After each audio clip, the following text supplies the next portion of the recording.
ॐ वक्रतुंड महाकाय कोटिसूर्यसमप्रभ निर्विघ्नं कुरु मे देव सर्वकार्येषु सर्वदा।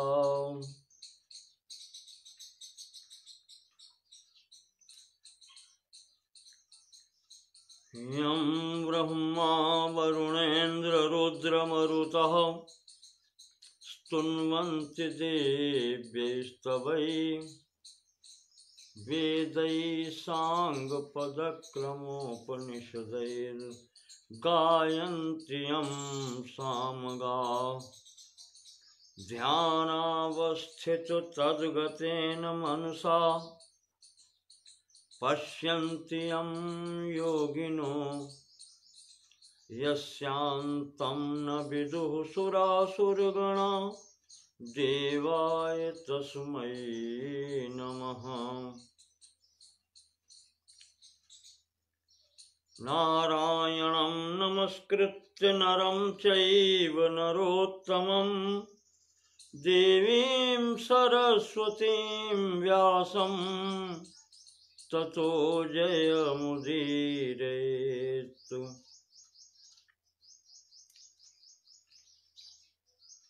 ॐ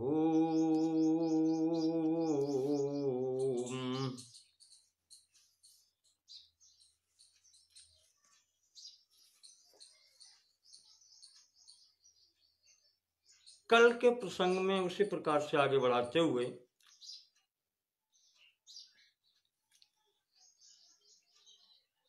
शांति पर्व के 81वें अध्याय में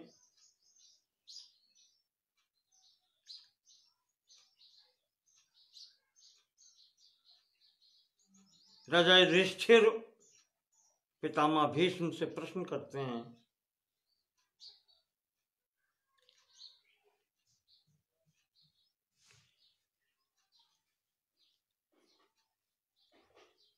कि महाराज आपने कहा कि अपने जो सजातीय बंधु बांधव हैं, कुटुंबी हैं,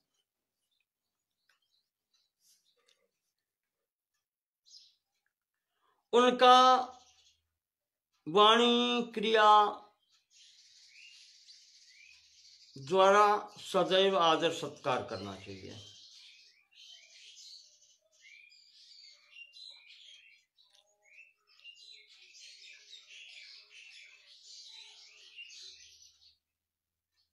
आपने का विश्वास करे तो सावधान रहे और विश्वास न करे तो ऐसा प्रकट न होने दे कि उन पर विश्वास नहीं किया जा रहा।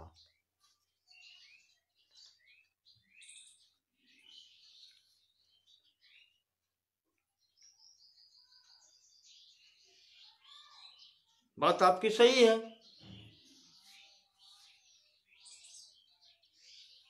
पर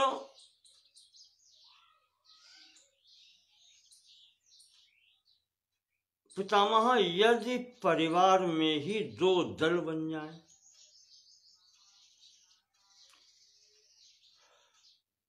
दलबंदी हो जाए, गुटबाजी होने लगे परिवार में ही, तो व्यक्ति क्या करेगा?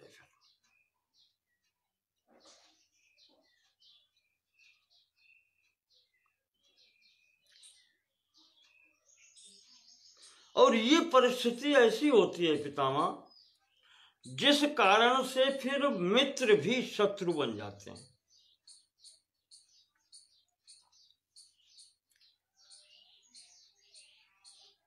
जब परिवार ही अपना दो दलों में बंट जाए, ऐसी स्थिति में फिर मित्रों को भी शत्रु बनने में देर नहीं लगती।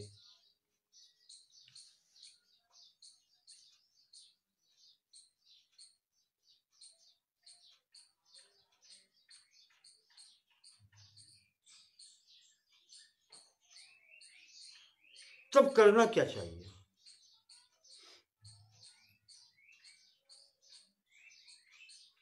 भीष्म जी बता रहे हैं कि युधिष्ठिर, ऐसे ही एक बार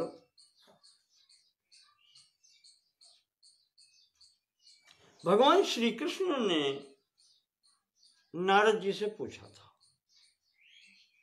क्योंकि द्वारिका में उनके समक्ष भी ऐसी ही स्थितियां उत्पन्न हो गई।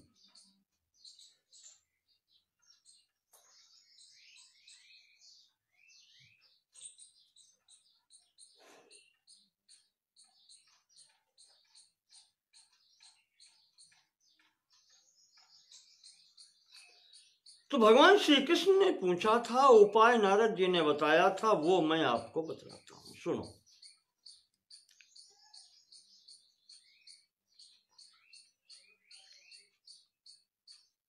भगवान श्री कृष्ण ने देवर्षि से पूछा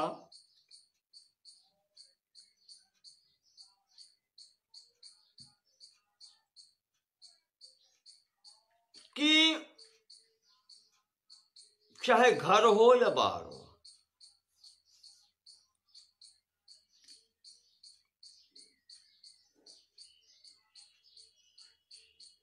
मंत्रणा के अधिकारी वही व्यक्ति होते हैं जो विश्वसनीय होते हैं। तो भगवान कृष्ण ने कहा है कि नारद,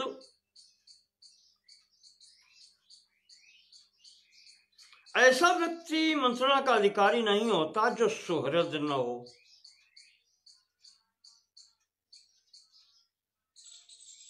सुहृद का मतलब, चाहे आप सुंदर हृदय वाला कह लें, सुहृद का मतलब मित्र में ही आता है, जो आपका हित चाहते हैं।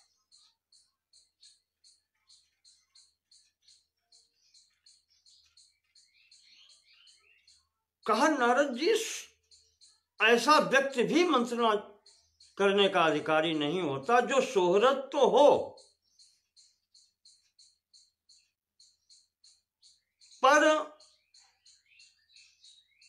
निर्णय लेने की क्षमता न हो, क्या हितकर है क्या अहितकर है, बुद्धि अच्छी न हो, और तीसरी स्थिति ये भी हो,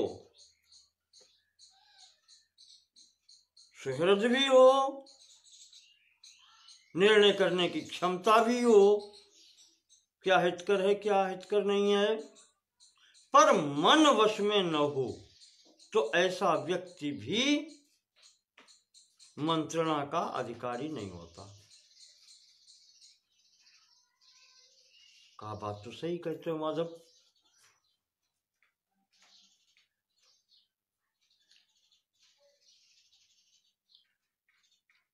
ये भूमिका क्यों बांध रहे हो? तो कृष्ण कहते हैं कि महाराज, ये भूमिका इसलिए है कि आप हमारी इस तीनों कसौटियों पर खड़े उतरते हैं। आप सुहृद भी हैं, आप पंडित भी हैं, निर्णायक बुद्धि भी आपकी अच्छी है, और आप का मन भी वश में है। इसलिए हम आपसे कुछ पूछना चाहते हैं,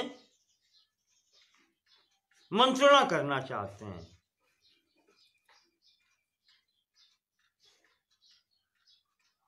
नारद जी सामने देख रहे हैं, माधव बतलाओ क्या हो सकता है भाई? भगवान कहते हैं, देवर्षि, वैसे तो मैं समर्थ हूं,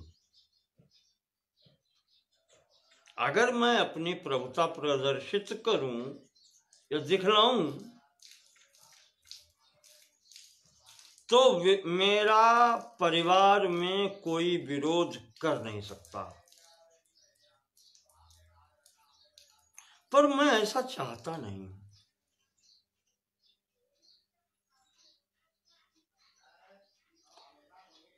मैं ऐसा चाहता नहीं हूं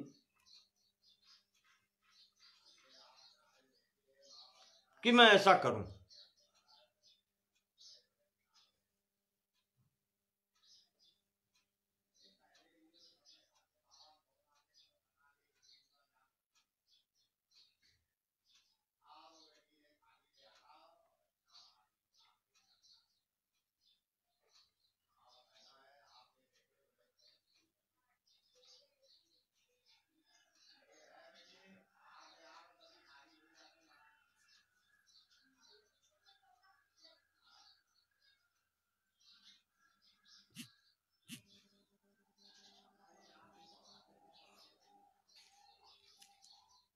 व्यवधान कर रहा था नेटवर्क कुछ। तो बात वही आती है, देवर्षि भगवान श्री कृष्ण कहते हैं कि मैं प्रभुता दिखा करके परिवार को, कुटुंब को वश में नहीं रखना चाहता। मैं नहीं चाहता कि मेरा परिवार मुझसे डरे। मैं उनसे समान व्यवहार करता हूं। ऐसी परिस्थिति में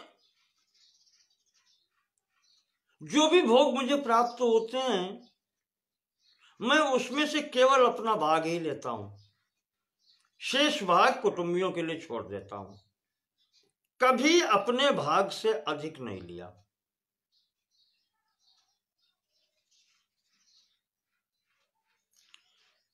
परिवार के, कुटुंब के लोग चाहे जैसी बात करें, कड़वी बात करें, अच्छी न लगने वाली बात करें, तब भी मैं उस पर कान नहीं देता, ध्यान नहीं देता उसका भी, उसको भी क्षमा करता हूं।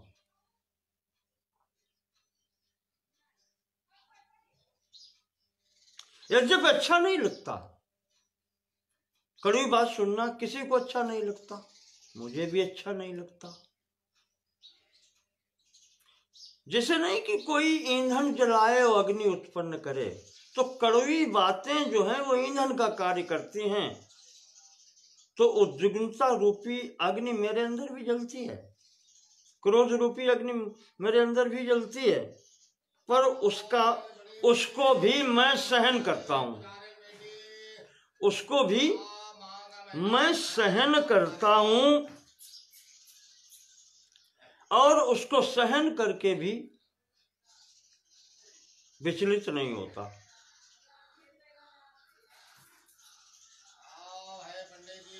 तो बलम संकर्षण नित्यम सौकुमार्यम पुनर्गदे रूपेण मत्तः प्रद्युम्नः सोसहायोस्मि नारद। अधिक क्या बात करें नारद, बड़े भाई जो हैं दाऊ जी, बलराम जी, बहुत शक्तिशाली हैं, बलवान हैं, असीम बल है उनके अंतर्गत, और वे उसी में अपने मस्त रहते हैं, उन्हें किसी की चिंता ही नहीं है।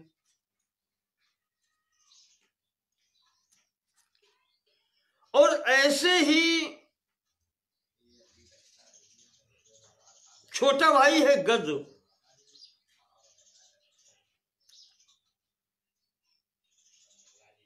वो अत्यंत सुकुमार है, छोटा है, तो उससे भी कुछ नहीं कह सकता,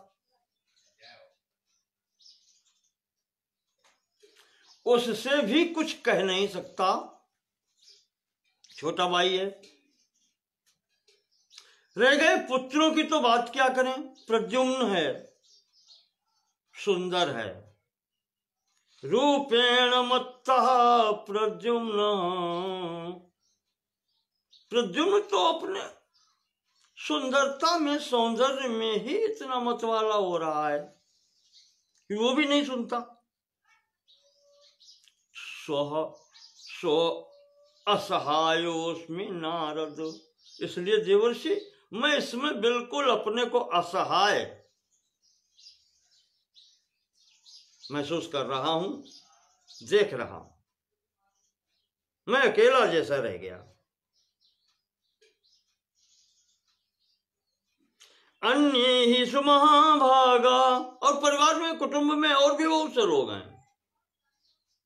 बलवंतो दुरुत्साह, बलवान हैं, उत्साही हैं, दुस्साहसी हैं, पराक्रमी हैं। नित्योत्थानेन संपन्ना नारदांधक वृष्णयः, परिवार में अंधक वृष्णिवंशी जितने भी लोग हैं नारद, क्या कहीं सब उन्मत्त हैं, सदैव कुछ न कुछ करने के प्रयास में रहते हैं।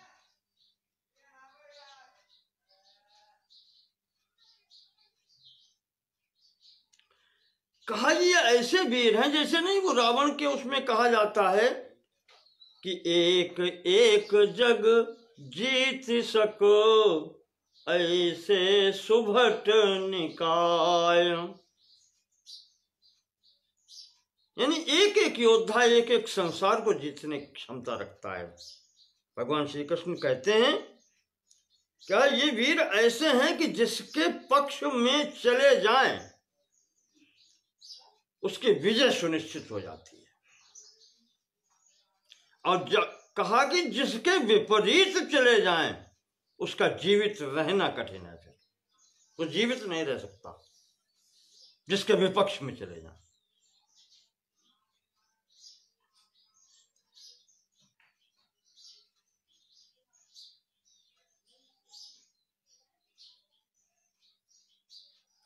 और मैं इनके आपस का मामला निपटाते निपटाते ही कष्ट में रहता हूं कि अब मैं किसी एक पक्ष में भी नहीं जा सकता, दोनों अपने हैं। मैं किसी का पक्ष नहीं ले सकता, दोनों अपने हैं।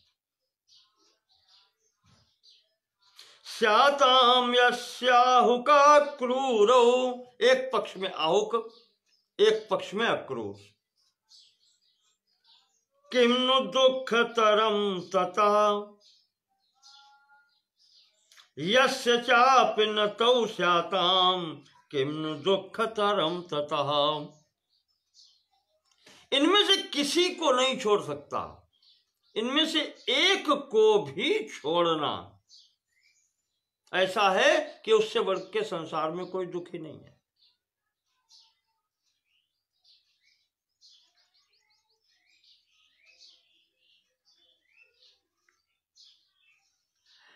नारद मेरी स्थिति वो हो गई, सो हम कितव माते द्वयोरपि महामते। जैसे एक माता के दो पुत्र हैं और दोनों जुआरी हैं,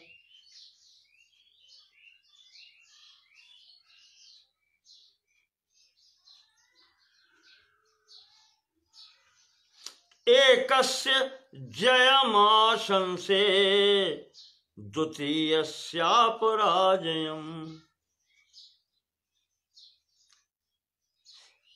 माता क्या करे बताओ आप, एक की जीत चाहती है तो दूसरे के भी पराजय नहीं चाहती। अब ऐसी माता क्या करे, मेरी बस यही स्थिति हो गई है।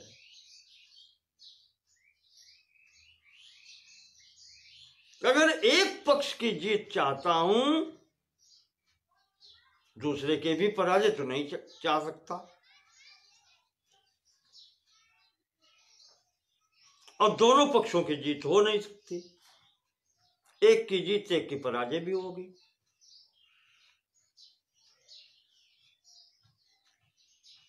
ऐसी स्थिति में नारद जी अब मैं क्या करूं, समझ में नहीं आता।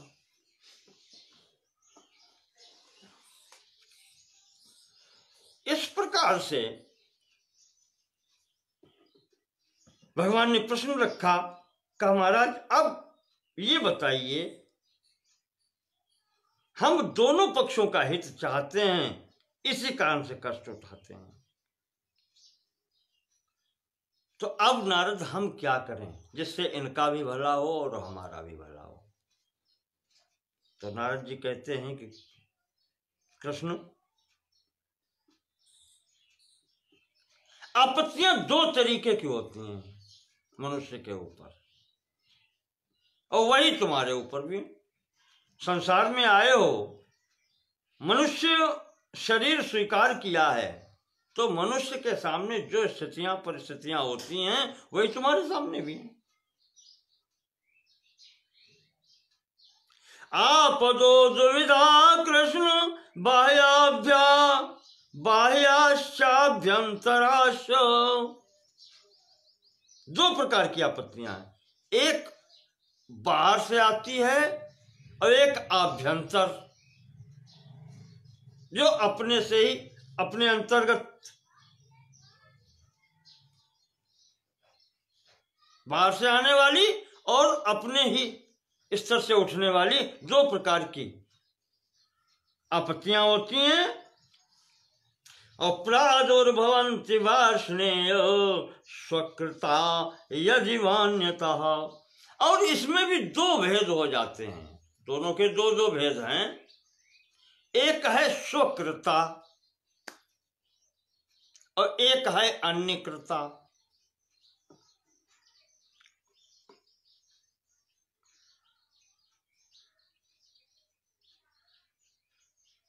सुकृत अपने द्वारा किए हुए कर्मों का परिणाम और परकृत दूसरे के द्वारा किए हुए कर्मों का परिणाम, वो सामने जब आता है तो ये आपत्तियां दो दो भेद की हो जाती हैं।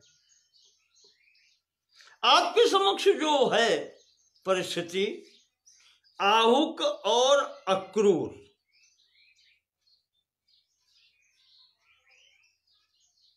दो दल बन गए हैं। ये एक तो ये आभ्यंतर है, आपके कुटुंब से ही है, बाहर से नहीं आई है।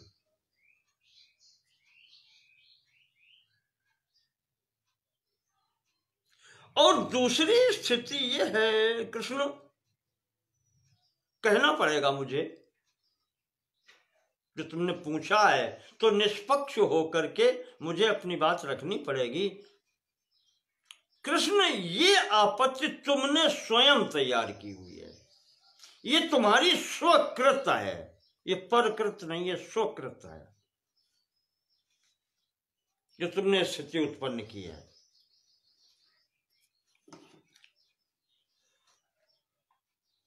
कैसे कहा कृष्ण?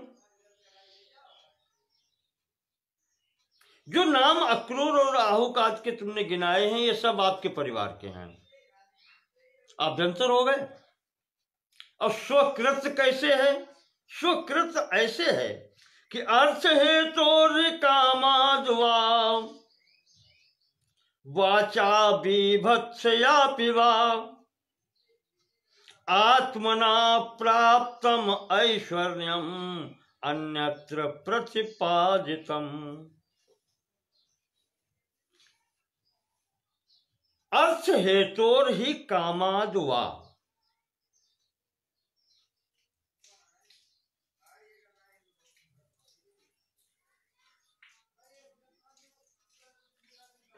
आपने आत्मना प्राप्तम ऐश्वर्यम, आपने जो स्वयं ही ऐश्वर्य प्राप्त किया था, वो ऐश्वर्य अर्थ हेतोर किसी प्रयोजनवश, कामाद्वा अपनी इच्छा से, वाचा बीभत्सया पिवा, अथवा लोग क्या कहेंगे, परिवार के लोग क्या कहेंगे, इससे डर के। दो ही तीन स्थितियां हैं ये। नारद जी कहते हैं कि अपनी इच्छा से, किसी प्रयोजन के कारण, या परिवार के लोग क्या कहेंगे उनसे डर के, आपने वो जो स्वयं ऐश्वर्य प्राप्त किया था अन्यत्र प्रतिपादितम, आपने वो सब उठा करके दूसरे को दे दिया। स्थिति आपको थोड़ा सा परिचय दे दें, ये द्वारिका की घटना है, ये मथुरा नहीं है, ये नंद नहीं है, वो नंदगांव नहीं है, गोकुल नहीं है। वहां के राजा उग्रसेन थे, कंस था मथुरा का, गोकुल के नंद बाबा थे। मथुरा अपने बाहुबल से अर्जित की, बनाई, जो सब कुछ ऐश्वर्य अपने उससे प्राप्त किया था। नारद जी कहते हैं कि आपने दूसरे को समर्पित कर दिया। अब वो किसी तरीके से किया हो और किसी प्रयोजन से किया।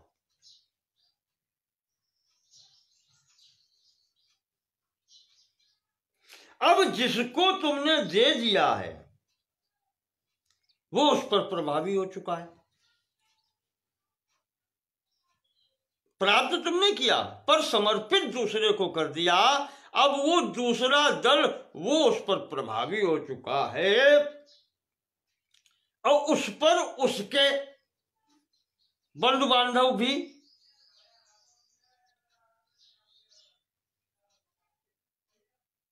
सम्मिलित हो चुके हैं। और आज की स्थिति वो है श्री कृष्ण कि अब तुम चाहते हुए भी वो वापस नहीं ले सकते। जैसे कोई भी व्यक्ति वमन कर दे, उल्टी कर दे, उल्टी करने के बाद में वो वस्तु दोबारा ग्रहण कर नहीं सकता। इसी तरीके की स्थिति कृष्ण तुम्हारी है कि अब वो जो अपनी तरफ से तुमने ऐश्वर्य सीधे कहें उग्रसेन जी को दे दिया, कह दिया कि राजा आप हैं, हम सहायक हैं या सेवक हैं, तो कहा अब आप वो ले नहीं सकते।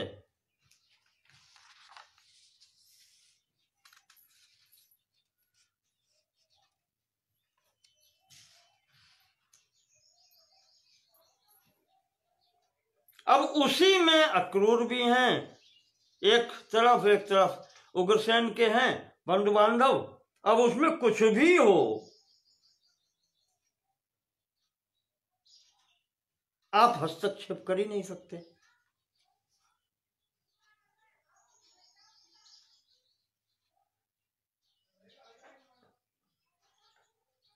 एक ही स्थिति है कि अगर आपको पुनः प्राप्त करना है तो आपको भी फिर अब वो स्थिति प्राप्त करने के लिए आपको यहां अपनों से भी युद्ध करना पड़ेगा, तब आपको भले पुनः ऐश्वर्य की प्राप्ति हो जाए, अन्यथा किसी प्रकार से हो नहीं सकती।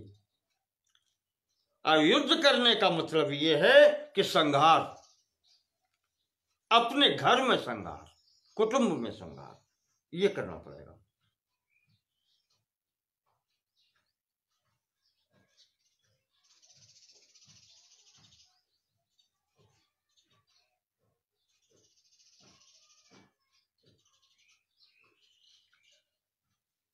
तो नारद जी कहते हैं कि श्री कृष्ण एक ही शस्त्र है अब इनको बस में करने का बताओ महाराज।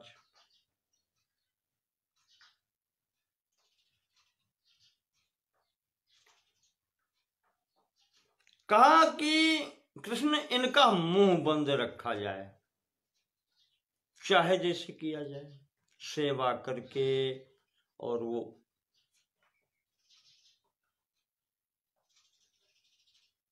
शक्त्यान्नदानम सततम, चाहे अपनी शक्ति के अनुसार अन्नदान हो, तितिक्षार्जवमार्जवम, तितिक्षा रूपी शस्त्र का प्रयोग करो, सब कुछ सहन करो जो कुछ हो रहा है। तितिक्षा का मतलब सहन करना। आर्जव सरलता रखो, कोई कुछ भी कहे सबसे हंस के बोलो। मार्दवम, मृदुता कोमलता का व्यवहार करो। यथार्ह प्रति पूजा च, यथा योग्य सबका सम्मान करो। बड़ा है उसके बड़े जैसा सम्मान करो, छोटा है छोटे की तरह उसका सम्मान करो, सबका सम्मान करो।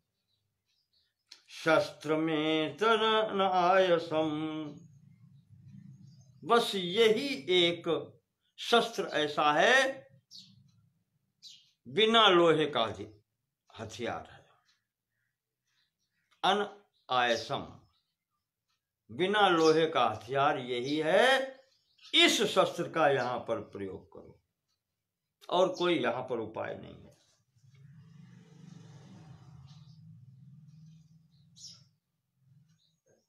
ज्ञातीनां वक्तुकामानां कटुकानि लघूनि च। परिवार के व्यक्ति, कुटुंबी व्यक्ति चाहे जैसे बोले, कड़वी बात बोले, छोटी बात बोले, सुन लो।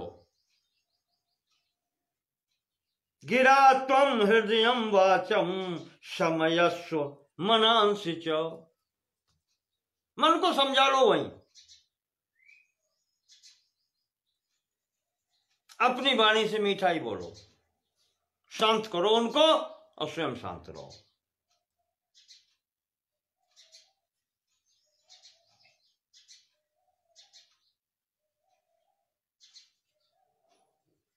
और कहा कृष्ण, ये भार कोई कोई महापुरुष ही उठा पाते हैं, प्रत्येक व्यक्ति संभाल नहीं पाता।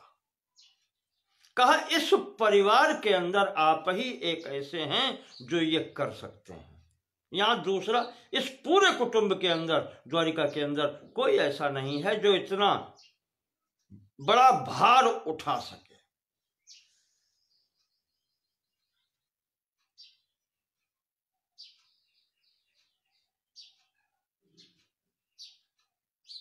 भेदाद विनाशा संघानाम संघ मुख्योसि केशव। इस संघ को बनाए रखना, इस संगठन को बनाए रखना, ये आप ही कर सकते हैं। और संघ में अगर फूट पड़ गई तो ये बच नहीं सकता। इसका भेदाद विनाशः संघानाम, संघों का विनाश भेद से ही होता है। और इनमें अगर भेद पड़ गया, फूट पड़ गया, तो फिर विनाश निश्चित है। तो संघ मुख्य आप हैं, संगठन के मुखिया आप हैं, आप ही ये कर सकते हैं और आपको ही ये करना पड़ेगा।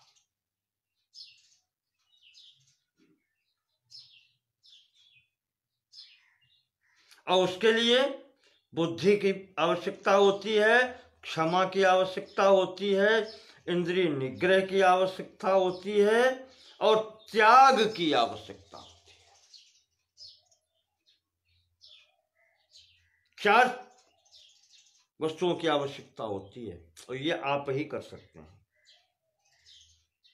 ये 4 वस्तुएं जिसके पास होती हैं, कुटुंब या संघ उसके साथ में रहता है। कौन कौन सी? बुद्धि, क्षमा, इंद्रिय निग्रह और त्याग। जाको कछुन चाहिए सोई सहसा। त्याग इस भाव का हो कि मुझे कुछ नहीं चाहिए, सब इनका ही है, इनको ही दे दो।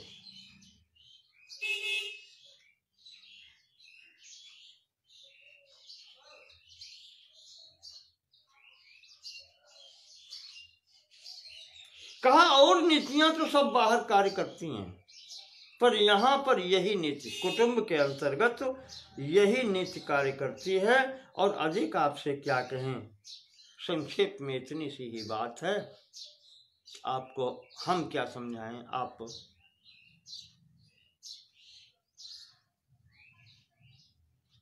आप तो जगत गुरु हैं, आप सब कुछ जानते हैं। इस प्रकार से महाराज देवर्षि ने उत्तर दिया का कुटुंबी इस तरीके से वश में होते हैं और इनको इस तरीके से करना चाहिए। भीष्म जी कहते हैं, युधिष्ठिर यही शिक्षा तुम्हारे लिए भी है। परिवार कुटुंब उसी का होता है जो त्यागी होता है, अपने लिए कुछ नहीं चाहता, कुटुंब उसके ही पीछे चलता है। इसके बाद में युधिष्ठिर ने जो पूछा उसके अनुसार राजधर्म का चल रहा है।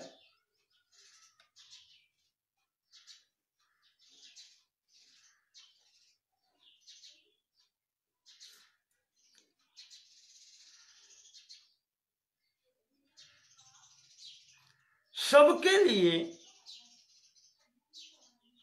एक उपदेश है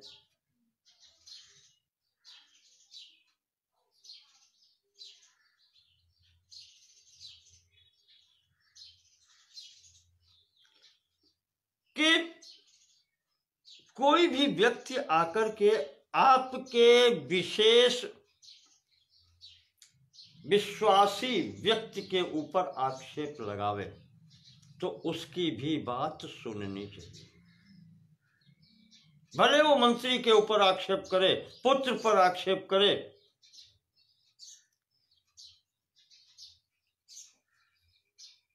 पास के व्यक्तित्व पर आक्षेप करे, राजा को उसकी बात सुननी चाहिए, उसकी सुरक्षा का प्रबंध करना चाहिए। और जब तक पूरा जांच न करवा ले तब तक दोनों पर नजर रखे, शिकायत करने वाले की और जिसकी शिकायत की गई है उस पर नजर रखे और उसके आधार पर निर्णय करे।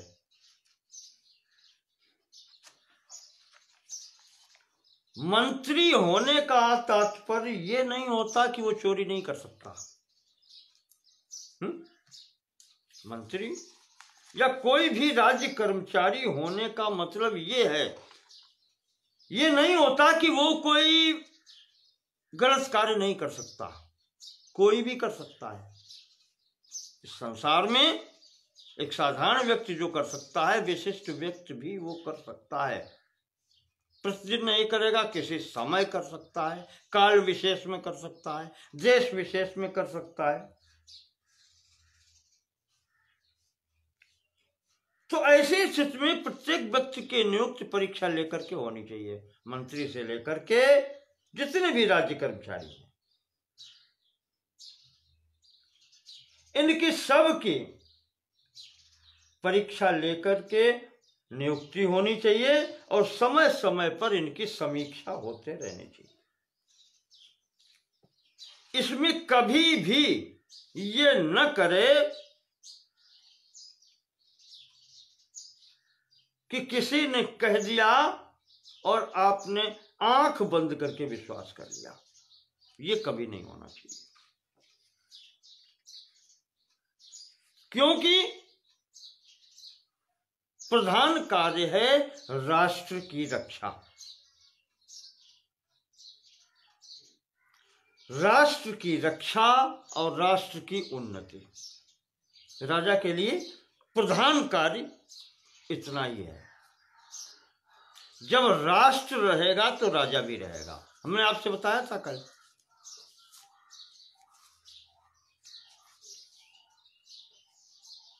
राजा ही राष्ट्र होता है और राजा का शरीर ही प्रजा होती है।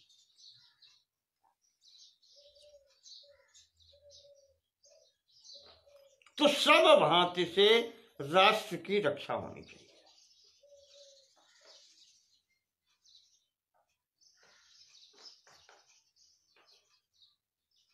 भीष्म जी कह रहे हैं कि इसलिए युधिष्ठिर इस व्यवस्था को बनाए रखने के लिए कैसा हो सकता है ये, तो उन्होंने बताया है गांव में एक सभा बनाई जाए जिसका मुखिया हो, संगठन। इसी प्रकार से 10 गांवों का मिलाकर के हो, फिर 20 गांवों का, फिर 100 गांवों का, ऐसे अलग अलग मंडल बनाए जाएं जिनके अधिपति अलग अलग चुने जाएं, जो अपने अधीनस्थ पर दृष्टि रखें।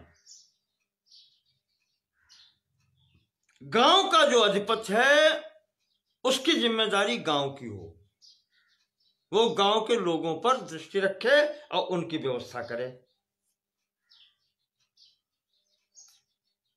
जो भी अपराध होते हों उनका पता लगावे और वो सूचित करे राजा को।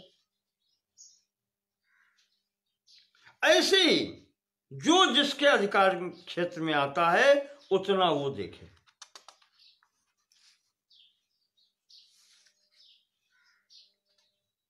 जो भी उपज है उससे कितना कर लेना है उसको भी वो एकत्र करके राजा तक पहुंचावे।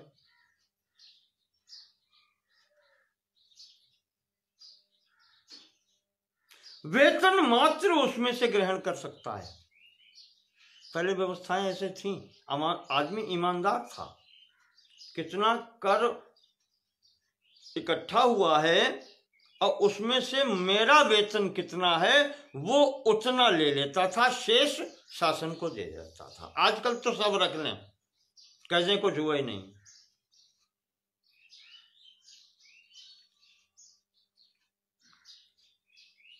तो इस प्रकार से अधिपतियों के अधिकार में होता हुआ राजा तक पहुंचे और अंतिम स्थिति में एक मंत्री ही उसकी संपूर्ण व्यवस्था की देखभाल करे।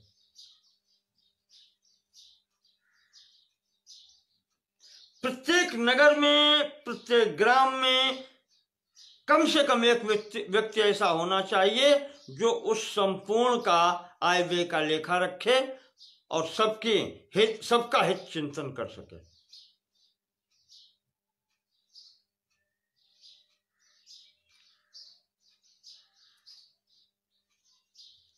कर भी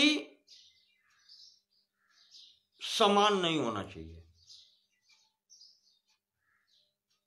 व्यक्ति की आय के अनुसार होना चाहिए। कौन अधिक दे सकता है, कौन कम दे सकता है, उसका भी विचार होना चाहिए। इस प्रकार से कर भी लिया जाना चाहिए और वो राजा के पास तक तो सरकारी खजाने में पहुंचना चाहिए।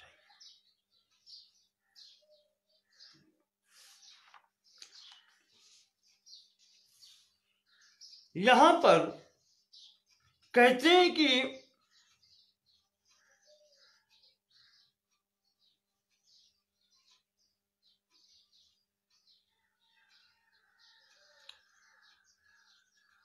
जब टैक्स अधिक होने लगता है राजन, और राजा उस पर दृष्टि नहीं रख पाता, तो प्रजा अपने कार्य छोड़ के भागने लगती है। क्योंकि कार्य करने पर उसको वो टैक्स देना पड़ेगा, कर देना पड़ेगा, और वो उतना उत्पादन उसमें नहीं हो पा रहा है तो वो कैसे दे पाएगा।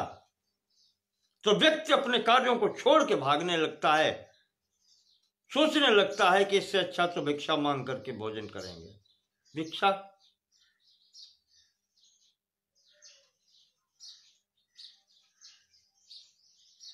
तो कहा राजन, ऐसी स्थिति भी राज्य में नहीं होनी चाहिए कि जो प्रत्येक व्यक्ति भिक्षा मांगने लगे। प्रत्येक व्यक्ति मांगने लगेगा, देगा कौन? इस पर दृष्टि तुम्हें रखनी है। और अगर ऐसी व्यवस्था करनी होती तो संसार में व्यक्ति काम क्यों करता? सब भिक्षा मांग के खा लेते। काम तो करना पड़ेगा किसी को। तो ये राजा का कर्तव्य है कि वो दृष्टि रखे, प्रत्येक व्यक्ति को कार्य मिले, उसकी आजीविका में कोई विघ्न न हो। अन्यथा प्रभुर नियम ने राजा या एतान नियच्छति, अगर वो इतना नहीं देख पाता है, ये व्यवस्था नहीं कर पाता है राजा, तो भुंक्ते सतस्य पापस्य चतुर्भागमिति श्रुति। वैदिक नियम है कि प्रजा द्वारा किए गए पाप कर्म के चौथाई का हिस्सेदार राजा स्वयं होता है। अव्यवस्था के कारण जो प्रजा फिर पाप करती है, उस पाप में चौथाई हिस्सा, 1/4 का हिस्सा वो राजा को मिलता है और वो उसको भोगना होता है। इसलिए राजा का कर्तव्य है इस पाप से बचने के लिए प्रजा का भली भांति नियमन करे और जो उसमें कुमार्गी हों उनको दंड देकर के सीधे रास्ते पर रखे।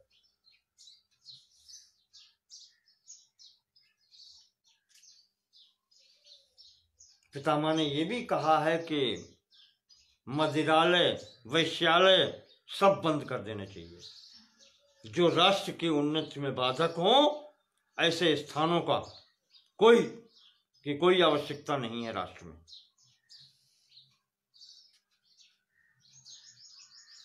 मध्यमांश परस्वान तथा दाराधनानि च आहरेद रागवशगः तथा शास्त्रम प्रदर्शयेत्। जो राजा आसक्ति के वशीभूत होकर के पर स्त्री का हरण करता है, पर धन का हरण करता है, दूसरे के धन का, दूसरे की स्त्री का हरण करता है, मध्य मांसाहारी हो जाता है, का ऐसे उसका कोई कल्याण नहीं होता, उसका नाश अवश्यंभावी है।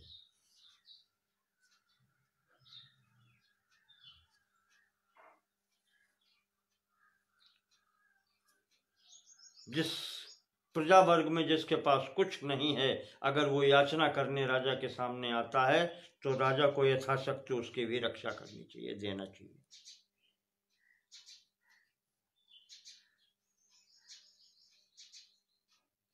प्राज्ञः शूरो धनस्थस्य स्वामी धार्मिक एव च तपस्वी सत्यवादी च बुद्धिमान शापि रक्षति। कहा ऐसे व्यक्तित्व ही प्रजा की रक्षा करते हैं जो बुद्धिमान हो, विद्वान हो, शूरवीर हो, धनी हो, धर्मनिष्ठ हो, तपस्वी हो, सत्यवादी हो। ऐसे स्वामी अपने प्रजा की रक्षा करते हैं और वही तुम्हें बनने का प्रयत्न करना चाहिए। तस्मात् सर्वेषु भूतेषु प्रीतिमान भव पार्थिव सत्यमार्जवम क्रोधम आनुशंस्यम च पालय। इस प्रकार से निर्दयता को छोड़ करके समस्त प्राणियों से प्रेम रखो, सत्य, सरलता, क्रोधहीनता, दयालुता, इन सब धर्मों का पालन करो।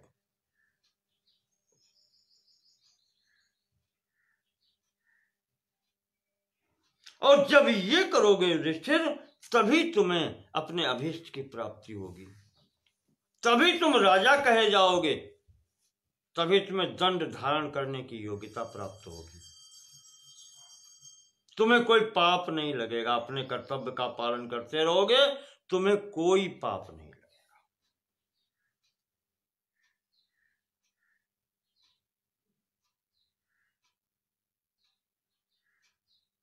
राजा को छल रहित तो होना चाहिए, छल न करे। किससे छल करेगा?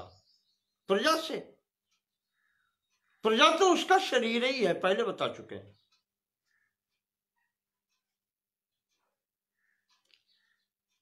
और कुल मिलाकर के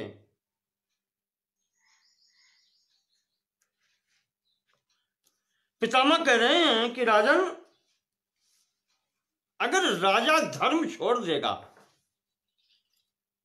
तो प्रजा संपूर्ण नष्ट हो जाएगी, क्योंकि राज धर्म में ही सभी धर्म प्रतिष्ठित है। यथा राजन हस्ति पदे पदानि संलीयन्ते सर्वसत्वोद्भवानि। एक कहावत प्रचलित है, मुहावरा जिसे कहते हैं कि हाथी के पैर में सबका पैर आ जाता है। भीष्म जी कह रहे हैं कि राजन युधिष्ठिर, जैसे हाथी के पैर में सबका पैर समाहित हो जाता है, इसी प्रकार राजा के धर्म पालन करने से राजधर्म के रूपी हाथी के पैर में संपूर्ण प्रजा का धर्म समाहित हो जाता है। यथा राजन हस्ति पदे पदानि संलीयन्ते सर्वसत्त्वोद्भवानि एवं धर्मान् राजधर्मेषु सर्वान् सर्वावस्थान् संप्रलीनान् निबोध।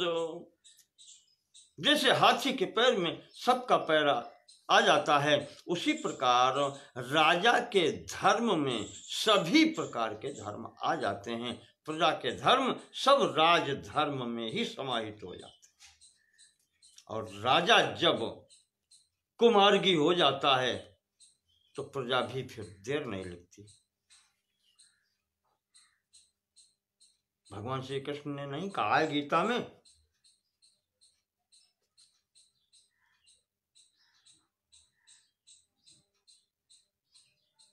मम वर्तमान वर्तन्ते मनुष्या पार्थ सर्वशा।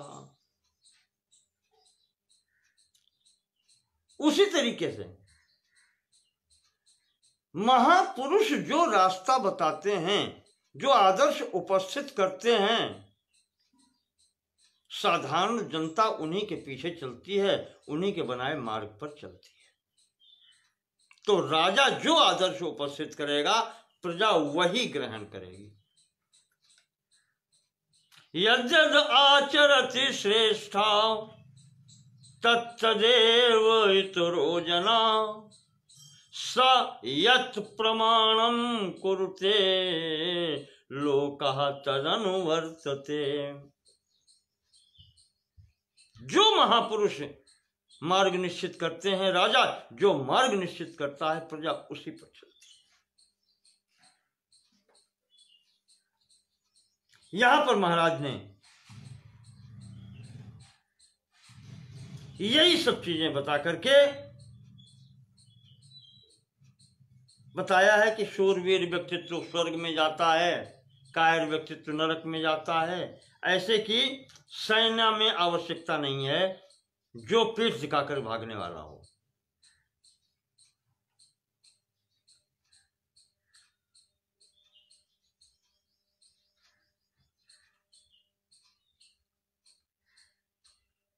और इसमें उपदेश देते हुए महाराज ने फिर अंतिम स्थिति में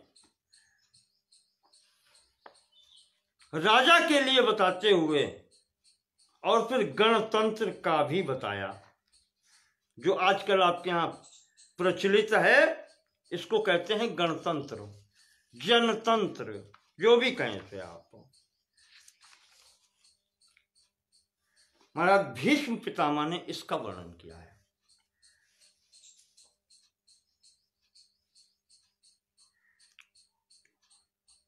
आज इसी की बात करते हैं कि गणतंत्र में होता क्या है। ऋषि ने पितामह से प्रश्न किया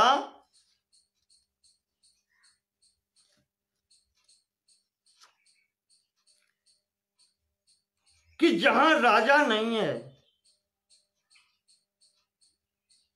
विजिगीषोस्तथा वृत्तम उक्तम चैव तथैव ते।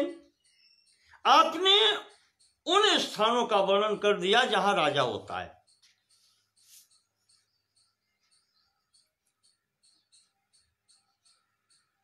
और उन राजाओं के बर्ताव का वर्णन भी किया जो सदैव विजय चाहते हैं अपनी। पर पितामह गणानां वृत्तिमिच्छामि श्रोतुम मतिमतांबरे। जो गण होते हैं, गण का मतलब गणराज्य, फेडरेशन,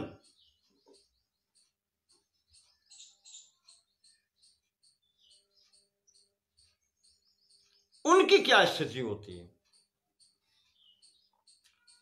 उनका वृत्तांत सुनना चाहता हूं। वो बात बताइए आप कि गणतंत्र में जनता अधिक सुखी होती है क्या? वे कैसे आपस में मिलकर के चलते हैं, उन्नति करते हैं? क्या उनमें फूट नहीं होती? तो भीष्म जी कहते हैं कि युधिष्ठिर,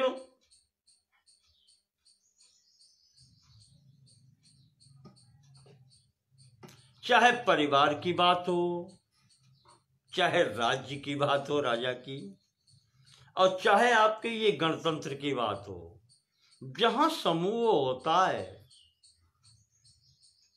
गणानाम च कुलानाम च राज्ञाम भरत सत्तम, चाहे गणतंत्र हो, चाहे कुटुंब कुल हो, या राजा द्वारा शासित देश हो, राष्ट्र हो,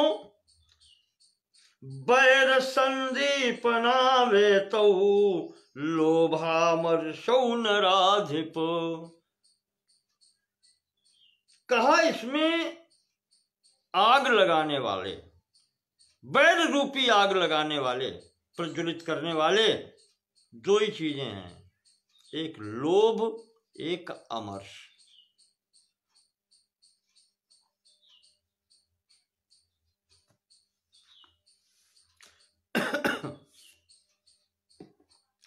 लोभ में को ही वृणुते,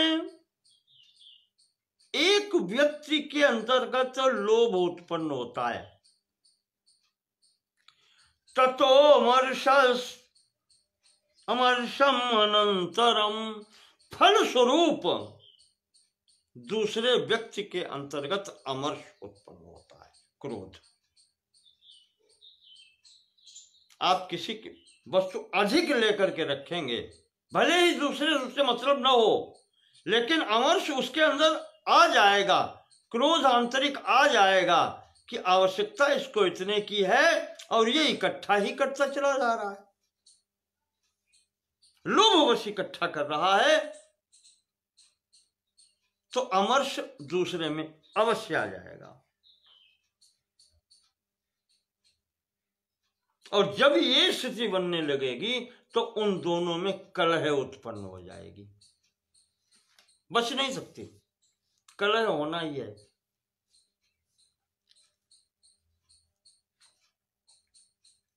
एक ने लोभ किया जिसके कारण दूसरे में अमर्ष, क्रोध उत्पन्न हुआ, परिणाम कलह, लड़ाई शुरू हो गई।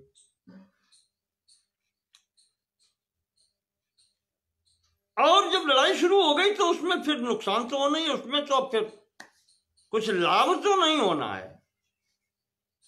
ऐसी स्थिति में चार मंत्र बलादान, उनके पास साधन क्या होता है? चार मंत्र बलादान, सामदान विभेदन,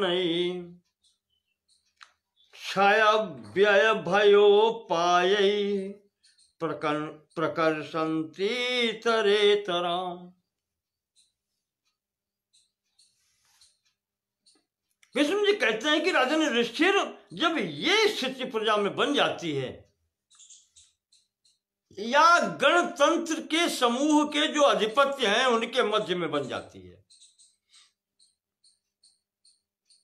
तो उनके पास जितने भी शस्त्र अस्त्र होते हैं, हथियार होते हैं, वो सब का प्रयोग करते हैं।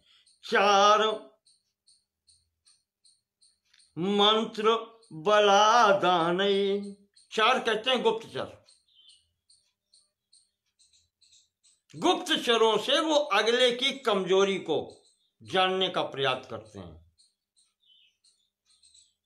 एक व्यक्ति दूसरे की कमजोरी को जानने का प्रयास करता है। आज के गणतंत्र से आप मिलाकर चलिएगा, गणतंत्र का भीष्म पितामह जी विवरण दे रहे हैं महाभारत के शांति पर्व के अंदर का, अध्याय 107वां है।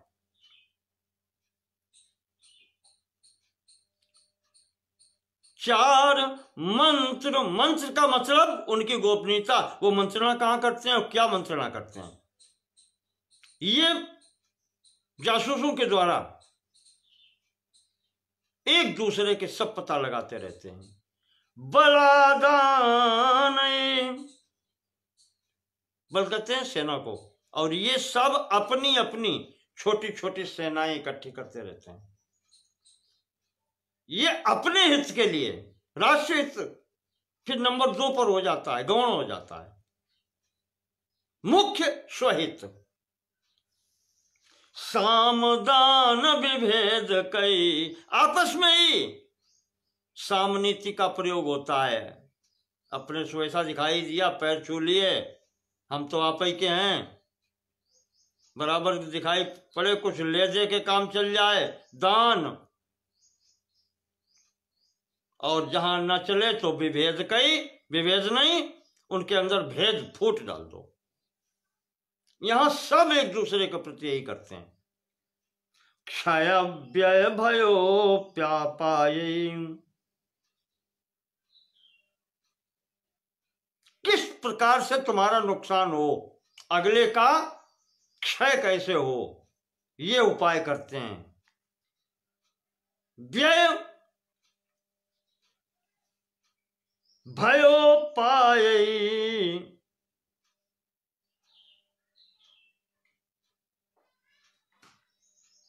यानी कि दूसरे का नुकसान करके, व्यय करके, धन व्यय करके दूसरे का किसी तरीके से हानि पहुंचे। भय दिखा करके, हानि करके, उसके खिलाफ व्यय करके और उसको भय दिखला करके किसी भी प्रकार से एक दूसरे को दबा करना चाहते हैं और स्वयं अपना उत्कर्ष करना चाहते हैं।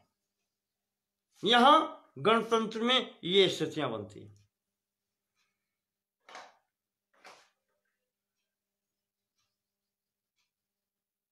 तत्रादानेन भिद्यन्ते गणा संघात वृत्तयः,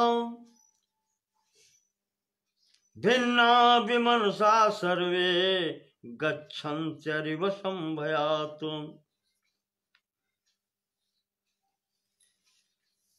जब ये स्थिति शासकों में हो जाती है तो आप ये बताओ कि फिर उनके सैनिक इकट्ठे कैसे रह सकते हैं?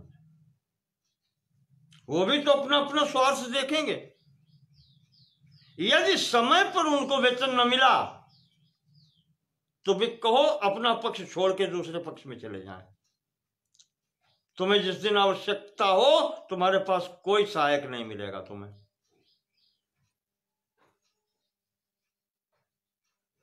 तो भेदे गणा विने शिरुहि, कहा कि ये संघ, ये गण जो गणतंत्र में होते हैं, इनका नाश इनमें भेद डाल करके ही होता है। जब तक इनमें भेद या फूट नहीं पड़ती तब तक इनका नाश नहीं होता है। इनके नाश का सहज उपाय है कि इनमें भेद हो जाए, फिर ये नष्ट हो जाएंगे। भिन्नास्तु सुजया परई, जो जब भी संघ या गणराज्य नष्ट हुए हैं तब इनमें फूट पड़ने से ही हुए हैं। भारत में भी, भारतवर्ष पर भी विदेशी सफल तभी हुए हैं जब सभी गण जो हैं एक दूसरे से लड़ रहे थे, तभी बाहरी अपना प्रभाव दिखा पाता है।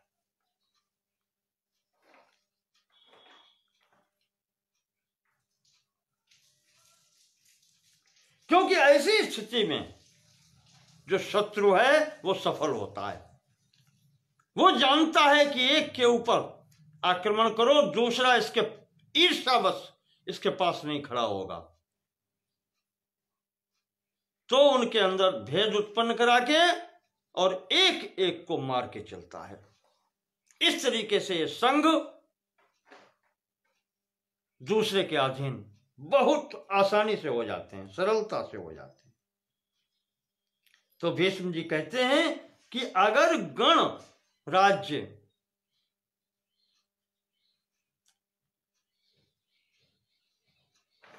संघ बना करके स्थिर रहेंगे तो सदैव बलवान रहेंगे, सुदृढ़ रहेंगे, इन्हें कोई जीत नहीं सकता। और जब तक ये एक साथ रहते हैं, इनका कोई भी बाल बांका नहीं कर सकता।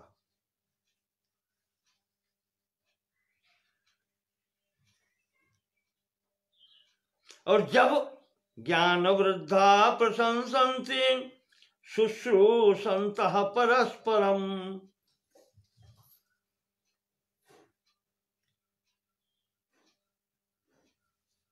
विनिवृत्ता विसंगाना संधाना सुख में धंति सर्वसा। ज्ञान वृद्ध ज्ञानी लोग भी ऐसे गणराज्य की प्रशंसा करते हैं जहां पर सभी लोग संगबद्ध होकर के, एक साथ होकर के, एक जैसे विचार लेकर के चलते हैं कि हमें साथ ही रहना है। साथ रहने में कष्ट थोड़े बहुत उठाने पड़ते हैं, और वो कष्ट जो उठाने के लिए तैयार रहता है वही संगबद्ध रह पाता है। जिसने स्वयं के लिए वही बात अगर लोभ किया तो फिर अमर्ष दूसरे तरफ से आकर के ये संग कभी भी एक साथ रह नहीं सकता, फूट पड़ जाएगी।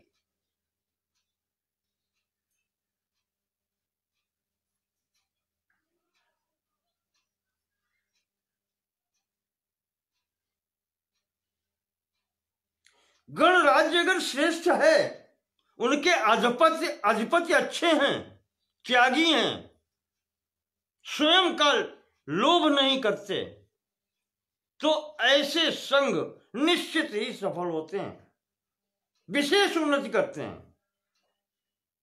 वहां प्रत्येक व्यवस्था अच्छी होती है। चार मंत्र विधानेषु कोश सन्निचयेषु च, वहां के गणराज्य ये गुप्तचर अच्छे होते हैं। मंत्रणाएं भी हितकर होती हैं राज्य के लिए। जो लोग मंत्रणा करने वाले होते हैं वो हितकर मंत्रणा करते हैं।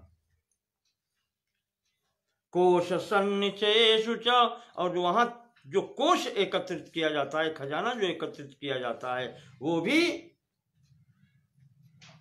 अच्छे प्रकार से सोच समझ के इकट्ठा किया जाता है और वैसे ही उसको व्यय किया जाता है।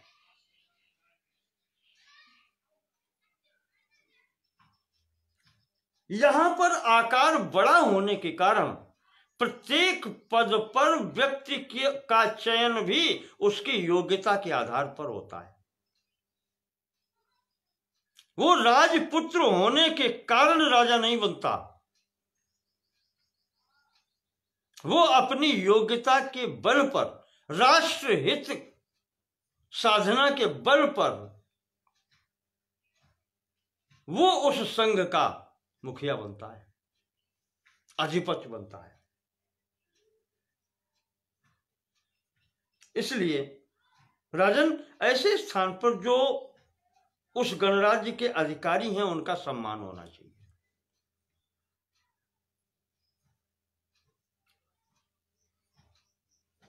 युधिष्ठिर, मंत्रणा का अधिकार सबको नहीं होता। गोपनीय मंत्रणाएं, जैसे आजकल लोग कह देते हैं कि हमें विश्वास में नहीं लिया। आज के मंत्रिमंडल में भी कहें अगर आप, तो 50% से अधिक ऐसे व्यक्तित्व हैं जिन पर विश्वास नहीं कर सकते आप। कितनी भी वो ईश्वर की शपथ और संविधान की शपथ कुछ भी नहीं। भीष्म जी कह रहे हैं कि सभी व्यक्ति मंत्रणा के अधिकारी नहीं होते। मंत्रणा जिन लोगों के बीच में हो राष्ट्र कल्याण के लिए, वो निश्चित होते हैं और थोड़े होते हैं।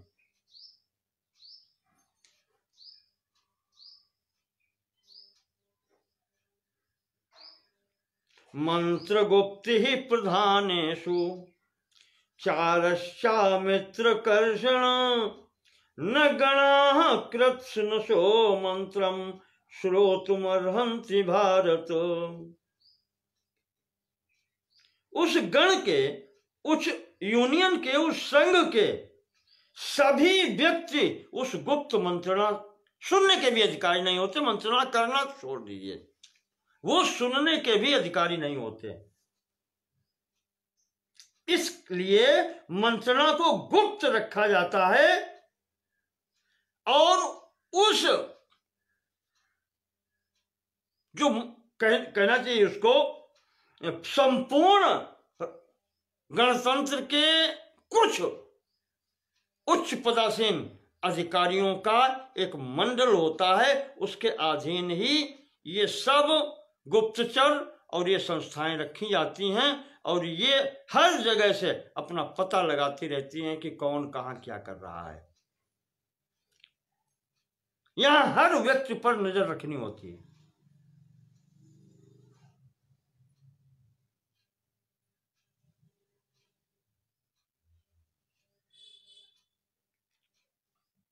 और वो मंत्रणा गुप्त रखने के लिए वही जिम्मेदार होते हैं। उसको आप कह लें कि मंत्रणा गुप्त रहे। यहां तो पद और गोपनीयता की शपथ होती है और फिर भी कुछ नहीं होता। वो कहता है ये कैसे हुआ, हमें बताओ, हम उठा करके दुश्मन को बता दें। और ना बता दें तो वो तो आजकल मीडिया का टाइम है, यूं ही बोल देंगे। अरे अभी देख रहे थे अस्त्र शस्त्र जो बाहर से आते हैं, इस तरीके से खोल के बताया जाता है। मीडिया मालूम पड़ता है इंजीनियर यही है, एक एक नट बोल्ट खोल के इन्होंने देखा है। और बस नहीं है तो नहीं तो मशीन पूरा लेके रिंच और वो इंजन खोल के सब दिखा दें कि इसमें क्या क्या है। ये आजकल की गोपनीयता। रक्षा क्षेत्र, आंतरिक क्षेत्र में कहीं गोपनीयता रही नहीं गई। जो मनाता वो कहता है। और फिर यथा राजा तथा प्रजा, प्रजा भी क्यों चूके। और हमें तो आजकल अभी दिखाई पड़ता है कि न्यायालयों की भी वही स्थिति है।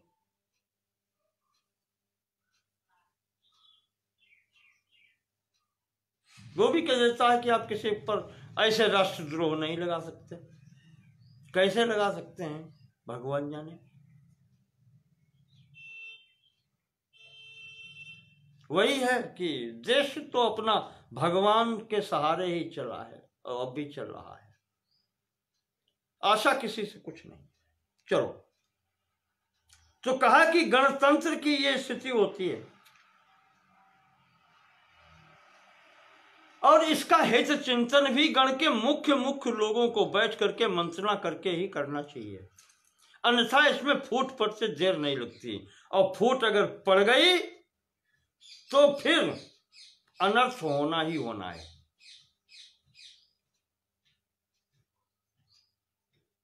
आभ्यंतरम भयम रक्ष्यम, देखो कहते हैं इसमें अंदरूनी भय बहुत होता है। आभ्यंतरम, इसके अंदर भी भय की उपस्थिति है।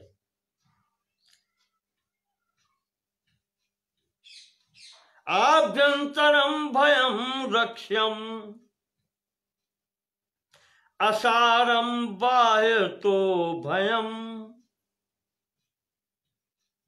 अगर आप आंतरिक भय से इस संघ की रक्षा कर लेंगे तो कोई भी बाहरी भय आपको डरा नहीं सकता। भारतवर्ष की आज यही स्थिति हो रही है। आंतरिक कलह क्यों हो रही है, क्यों कराई जा रही है। देख रहे हैं कि बाहर इसका कोई कुछ बिगाड़ नहीं पा रहा है, तो इसमें अंदर फूट डाल दो और फिर बाहर से देखेंगे। भीष्म पितामह उसमें उपाय बता गए हैं कि आंतरिक भय दूर करके इसकी रक्षा संघ की करनी चाहिए। बाहरी कोई भय नहीं है, बाहरी भय नहीं होता है उतना जितना आंतरिक भय होता है।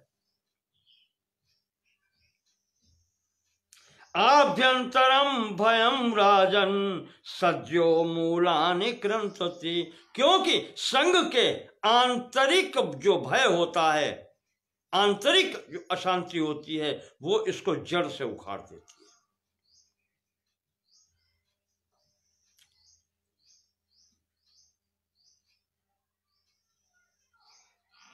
अकस्मात क्रोध मोहाभ्याम, देखें आपको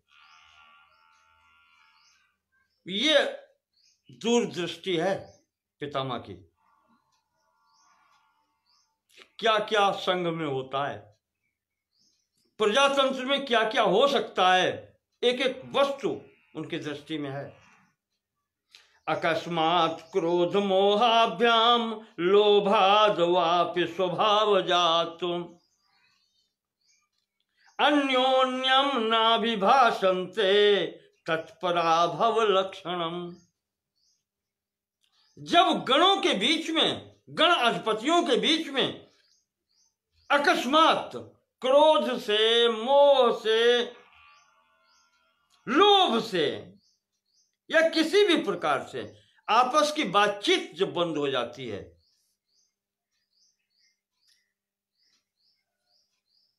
अन्योन्यम ना विभाषण से, जब एक दूसरे से बात करना बंद कर देते हैं तो उनका पराभव हो जाता है।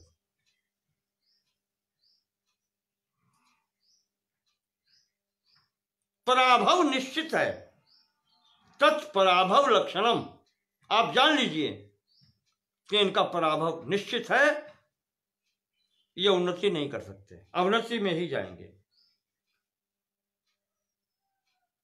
और युधिष्ठिर सारा संसार जानता है, तुम भी जानते हो, हम भी जानते हैं, संसार में प्रत्येक मनुष्य एक जैसा नहीं होता। जात्याच सदृशा सर्वे, जाति में सभी एक जैसे हो सकते हैं। कुलेन सदृशास्तथा, कुल भी समान हो सकता है। न च उद्योगेन बुद्ध्या वा रूप द्रव्येण वा पुनः, पर भिन्नता फिर भी हो सकती है। जहां ये व्यक्ति कहने लगते हैं कि तुम कर सकते हो, मैं क्यों नहीं कर सकता,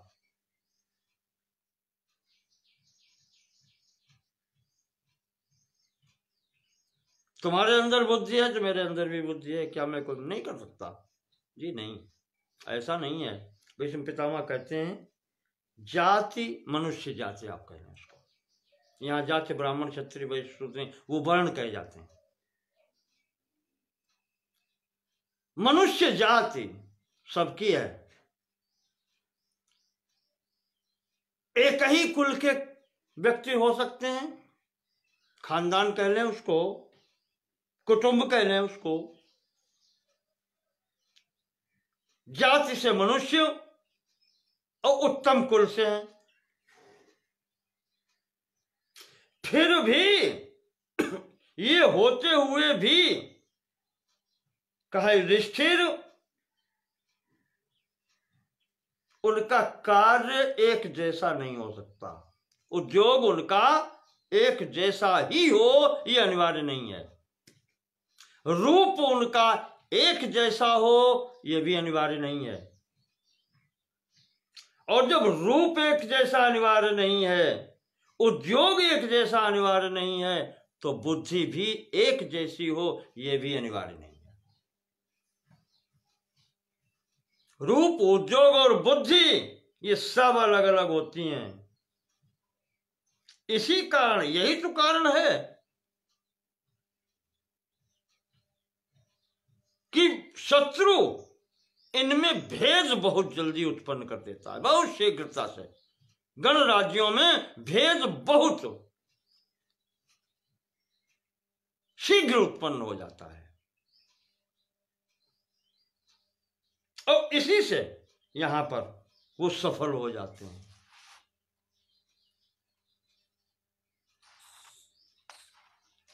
कैसे? बहवो यत्र नेतारः बहवो मानकांक्षिणः, जहां पर बहुत नेता हों और सब मानकांक्षिणा, सब सम्मान चाहते हों, सब प्रधानमंत्री बनना चाहते हैं। कोई ऐसा नहीं है, जैसे अपने हाथ तो एक नेता कह चुके हैं कि मैं कोई सन्यासी थोड़े ही हूं, प्रधानमंत्री की कुर्सी किसे खराब लगती है, ऐसे भी नेता अपने यहाँ हो चुके हैं, याद है मुझे अभी भी, रक्षा मंत्री की कुर्सी तक पहुंच गए थे, फिर भी उनकी इच्छा शेष रही और अब शेष ही रहेगी। उन्हें प्रधानमंत्री की कुर्सी दिखाई पड़ गई थी और उसके लिए जाने क्या क्या किया, सफल नहीं हो पाए। तो उस स्थिति में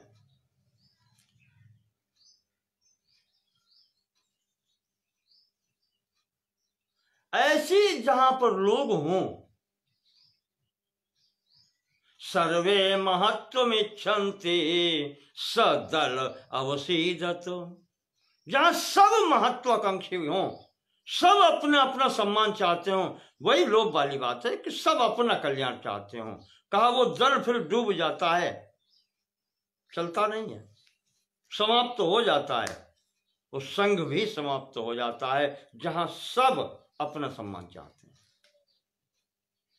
कहा इसलिए युधिष्ठिर, गणराज्य में जहां पर गुण भी हैं, अगर सब सही रहें तो इससे अच्छा कोई शासन नहीं है। और यहां पर जरा सा भी चूके, बस लोभ प्रारंभ हुआ कि बस इसका फिर विनाश निश्चित है। इस तरीके से यहां पर महाराज ने गणतंत्र की विशेषता बताई।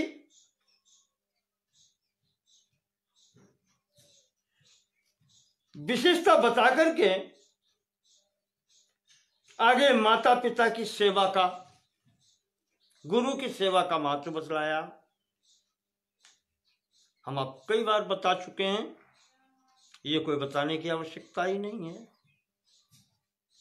संसार में समस्त श्रेय प्राप्त करने का एकमात्र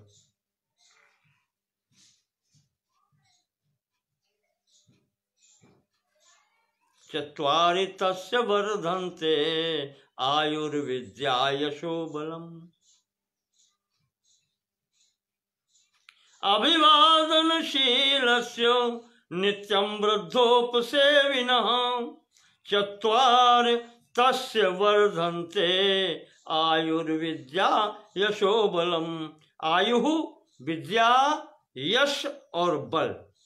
कोई भी विचार करके मुझे बताए कि इन चार से अतिरिक्त पांचवी किस वस्तु की इस मनुष्य को आवश्यकता है। ये चार वस्तुएं जिसको प्राप्त हो जाती हैं, पांचवी कोई वस्तु शेष रह ही नहीं जाती संसार में, और ये अपने माता पिता और गुरु की सेवा से अनायास प्राप्त होती हैं।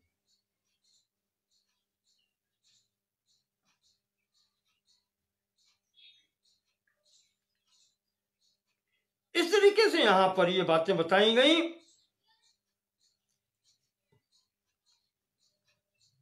व्यक्ति जब सदाचरण करता है, ईश्वरोन्मुख होता है, आस्तिक रहता है, जब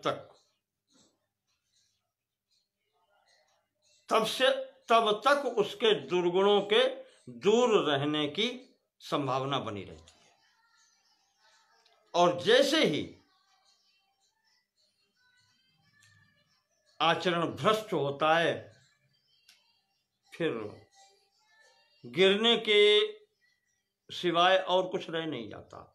व्यक्ति कितने भी अट्टालिका पर चढ़ जाए, कितनी भी ऊंचाई पर चढ़ करके उन्नति के शिखर पर पहुंच जाए, लेकिन जितनी अधिक ऊंचाई होती है, फिसलन का खतरा उतना ज्यादा होता है। अगर कदम फिसल गया अंतिम सीढ़ी पर भी, तो जब तक वो उस गेंद की भांति है, जब तक वो नीचे अर्श से फर्श पर नहीं आ जाएगी, तब तक रुकती नहीं है। इसलिए बहुत सावधानी रखनी पड़ती है। जितनी ऊंची इमारत हो, अधिक ऊंची इमारत ही अधिक खतरे में रहती है। छोटी इमारतें, छोटे भवन, उनको उतना खतरा नहीं होता। जितने अधिक मंजिल वाले भवन होते हैं उनको खतरा रहता है। जरा सा भूकंप हुआ सब ढेर हो गया। जो मनुष्य पृथ्वी पर चलता है उसे किसी प्रकार का कोई कष्ट नहीं होता, न वो विचलित हो सकता है। कहते हैं इसीलिए हवा में ज्यादा न उड़ो, क्योंकि हवा में उड़ रहे हो तो जाना कहाँ है, गिरना तो यही है, आना तो इसी पर है, पृथ्वी पर ही। डेस्टिनेशन जिसके कहते हैं अस्तित्व का भी पता नहीं चलेगा। इसलिए पृथ्वी पर चलो, पैरों पैरों चलो, हवा में मत उड़ो। तो सर्वदा अच्छा आचरण करो, शुद्ध आचरण करो, ईश्वर के प्रति श्रद्धा रखो। और ये जब तक बना रहेगा, हमने कहा आस्तिक भाव, आस्तिक में खास बात ये भी होती है, वही बताया तो मैंने कि अपने अस्तित्व को अगर स्वीकार करते हो तो अगले के अस्तित्व को भी स्वीकार करो। और हम हैं तो हमारा पिता है, उसका अस्तित्व भी स्वीकार करो। बिना पिता के पुत्र नहीं होता, तो जो सबका पिता है वही ईश्वर है। और इस संसार में भी रहते हुए किसी न किसी को तो अपने से बड़ा मानो। आपसे आचरण की शुद्धता बनी रहेगी। इस प्रकार से यहां पर पितामह शिक्षा दे रहे हैं, और शिक्षा दे करके